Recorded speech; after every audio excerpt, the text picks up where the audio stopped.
Quality और consistent performance के लिए सिर्फ सिल्वर पंप्स एंड मोटर्स, नाम याद रखना। 2024નો અંત થઈ રહ્યો છે, તે બધા વચ્ચે સૌથી પહેલાં તો હું તમને વાત કરવા માગીશ તો એ છે બજેટ થીમને લઈને.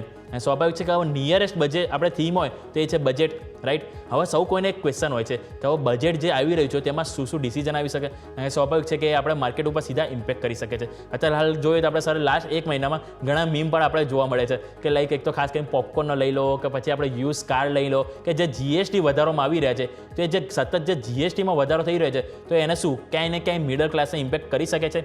બીજા સમાચાર એ પણ છે કે જે મિડલ ક્લાસમાં આ જે બજેટ આવે છે એમાં થોડીક રાહત મળી શકે છે. જો એવું સપોઝ થાય તો એની માર્કેટને શું ઇમ્પેક્ટ કરી શકાય, તો ઓવરઓલ જે સિચ્યુએશન છે સર એક વખત એને સમજીએ. Sir good evening.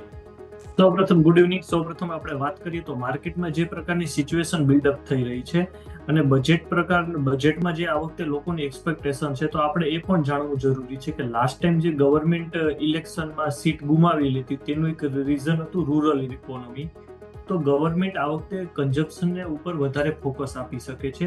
અને બીજું જે આપણે અગાઉ પણ હું શોમાં કહેલો છું કે એગ્રીકલ્ચરમાં ઇસ્યુ ચાલે છે, ફાર્મર સાથેનો ગવર્મેન્ટનો ડિસ્પ્યુટ તે હજી સુધી સોલ્વ નથી થયો.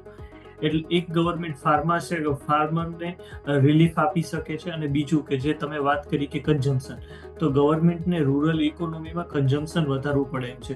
જો ગવર્મેન્ટે લાસ્ટ ટાઈમ પણ આ રીઝનથી સીટ ગુમાવેલી હતી, એટલે ગવર્મેન્ટ ડેફિનેટલી આ વખતે રૂરલ ઇકોનોમી છે અને જે ઓવરઓલ પબ્લિક એક્સપેન્ડિચર છે એ વધારવાની ટ્રાય કરશે.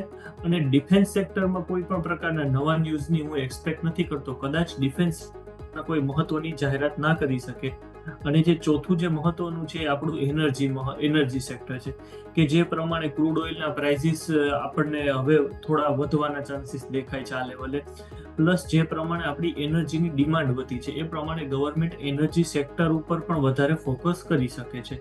તો ગવર્મેન્ટ 3 સેક્ટર જે વાત કરું હું હાઇલાઇટ કરું તો એક એનર્જી સેક્ટર ઉપર ગવર્મેન્ટ ફોકસ કરી શકે છે, રિન્યુએબલ એનર્જી. બીજું ફાર્મરને રિલેટેડ, ફર્ટિલાઇઝર રિલેટેડ, અને ત્રીજું છે કન્ઝમ્પશન રિલેટેડ. ત્યાં 3 સેક્ટર ઉપર ગવર્મેન્ટ વધારે ને વધારે ફોકસ કરશે આ બજેટમાં.